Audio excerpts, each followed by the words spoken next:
தாக்கிய வர்தா புயல் விலங்குகளையும் விட்டு வைக்கவில்லை.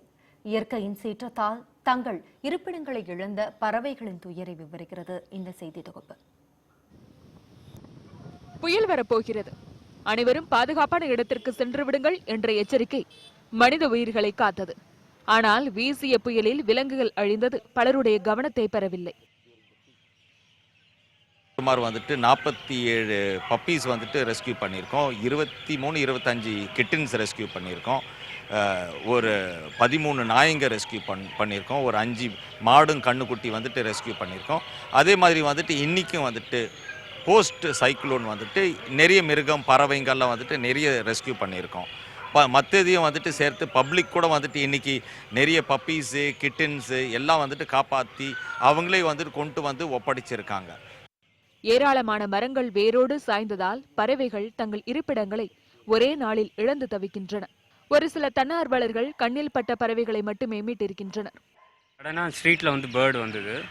ஸோ கிட்ட போயிட்டு பார்த்தா it was a hurt bird and it was very peculiar. ஜென்ரலாக நம்ம காக்கா குருவி நிறைய பார்த்துருக்கோம். This one was very different. அப்புறம் I found that it is we should give extra care for it. So all the way we came from Valsaravakkam to Blue Cross here to see and hand over the bird.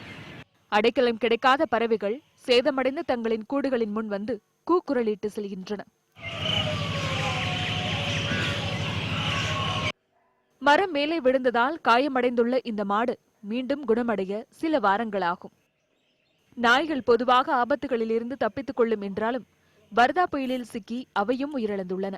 நாய்க்குட்டிகள் பல தங்கள் தாய்களை இழந்து வாடுகின்றன. இறந்துச்சுன்னு சொல்லி மரத்தை விழுந்து இறந்துச்சுன்னு சொன்னாங்க. சரி, நாங்கள் blue cross வழியாக போகிறதுனால எத்தனை ப்ளூ கிராஸ் ஹேண்டில் பண்ணிக்கலாம்னு சொல்லி 3 ஹேண்டில் பண்ணிட்டோம். 3 குட்டி இருந்தது. அதில் அது சேஃபாக ப்ளூ கிராஸில் கொடுத்துட்டோம்.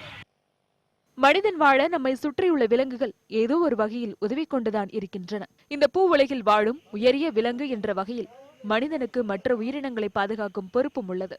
ஒளிப்பதிவாளர் ஸ்ரீராமுடன் ஷாரதா, நியூஸ் 18 தமிழ்.